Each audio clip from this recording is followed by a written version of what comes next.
जय श्री कृष्णा दोस्तों, हमारे BS शर्मा भारद्वाज चैनल में आप सभी दोस्तों का स्वागत है। दोस्तों, श्रावण मास के शुक्ल पक्ष में पवित्रा एकादशी, जिसे पुत्रदा भी कहते हैं, पवित्रा भी कहते हैं, ये संतान की देने वाली है। दोस्तों, पुत्र प्राप्ति के लिए, सभी मनोकामना की पूर्ति के लिए इस व्रत को अवश्य करना चाहिए। दोस्तों, इस दिन जो है एकादशी की व्रत कथा सुनकर के अगर इस उपाय को कर लिया जाए तो पुत्र प्राप्ति, धन प्राप्ति, संतान प्राप्ति या किसी भी तरह की मनोकामना हो, वो मनोकामना अवश्य पूरी होगी। दोस्तों, एकादशी तिथि के दिन सुबह स्नान करने के बाद में पूजा करें। इस दिन भगवान विष्णु की पूजा की जाती है।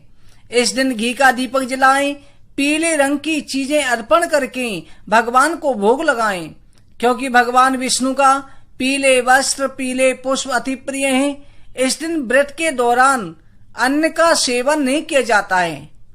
इस दिन विष्णु सहस्रनाम का पाठ करने से शुभ फल प्राप्त होता है। पुत्रदा एकादशी का व्रत पापों से मुक्ति दिलाने वाला माना गया है। इस व्रत को रखने से घर में सुख समृद्धि आती है, भगवान विष्णु का आशीर्वाद प्राप्त होता है। दोस्तों, एकादशी की व्रत कथा श्रवण करके इस उपाय को आप अवश्य करें। अब हम पहले एकादशी की कथा वर्णन कर रहे हैं, उसके बाद में उस उपाय की जानकारी देंगे। बोले एकादशी मातम की जय।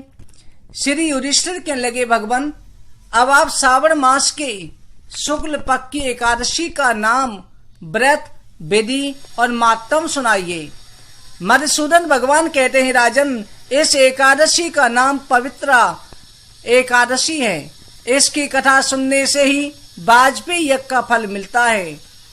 द्वापर युग के आरंभ में महेश्मती नाम की एक नगरी थी, जिसमें महेजित नाम का राजा राज्य करता था। परंतु पुत्र न होने के कारण राजा को राज्य सुखदायक नहीं लगता था। पुत्र सुख की प्राप्ति के लिए अनेक उपाय किए, परंतु राजा को पुत्र की प्राप्ति नहीं हुई। वृद्धावस्था आती देख करके राजा अपनी प्रजा के प्रतिनिधियों को बुला करके बोला कि हे प्रजाजनों, मैंने इस जन्म में कोई पाप नहीं किया है और ना ही मेरे खजाने में अन्याय से प्राप्त धन है। मैंने देवताओं ब्राह्मणों का धन भी कभी नहीं छीना है, किसी दूसरे की धरोहर भी नहीं ली, प्रजा का पुत्र के समान पालन किया है। मैं अपराधियों को भी पुत्र और बांधवों की तरह दंड देता हूँ। कभी किसी से घृणा नहीं करी, सबको समान माना है, सज्जनों का सत्कार किया है। इस प्रकार धर्मयुक्त राज करने पर भी पुत्र न होने के कारण अत्यंत दुखी हूँ। राजा महेजित की इस बात को विचारने के लिए मंत्रीगण और प्रजा के प्रतिनिधि बड़े बड़े ऋषि मुनियों के आश्रम में गए।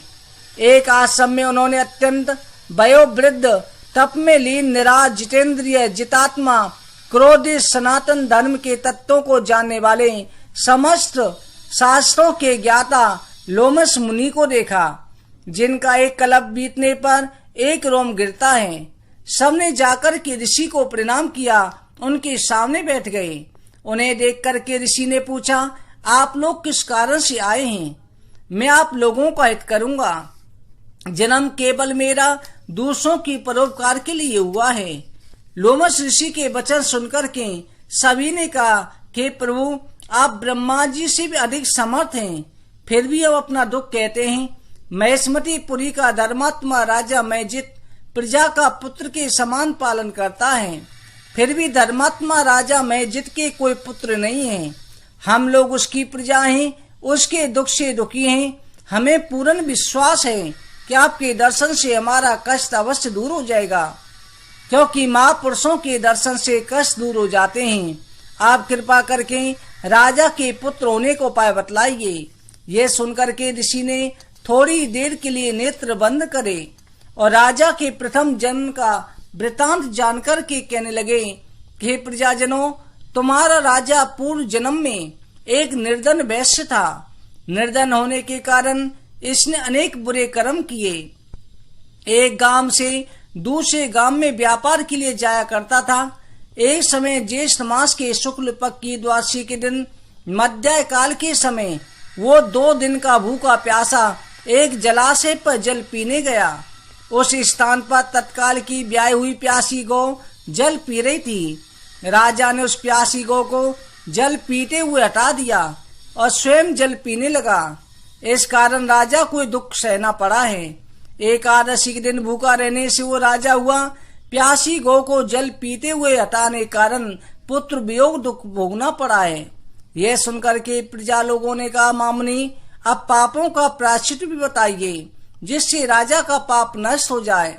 लोमस ऋषि कहने लगे कि श्रावण मास के शुक्ल पक्ष की एकादशी को पवित्र पुत्रदा एकादशी कहते हैं।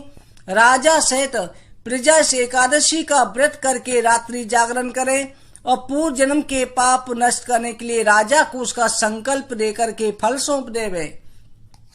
लोमस ऋषि के वचन सुनकर मंत्रियों सहित सारी नगर ने आकर के श्रावण शुक्ला एकादशी का व्रत किया और रात्रि को जागरण किया। राजा को फल दिया। उसके प्रभाव से रानी ने गर्भ धारण किया और प्रसव काल बीतने पर तेजस्वी पुत्र को जन्म दिया। इसी कारण से श्रावण शुक्ला एकादशी को पवित्र पुत्रदा एकादशी कहते हैं। ये संतान सुख की इच्छा रखने वाले को व्रत अवश्य करना चाहिए। इस एकादशी के महात्म को सुनने से मनुष्य के सब पाप नष्ट होकर के अंत में संतान सुख भोग करके स्वर्ग लोक को जाता है। बोले एकादशी महात्म की जय। दोस्तों, इसके बाद में एकादशी की कथा सुनने के बाद में अपने घर के मंदिर में ही आप 2 केले लें और 2 केले इस प्रकार होने चाहिए, दोनों एक साथ जुड़े हुए होने चाहिए।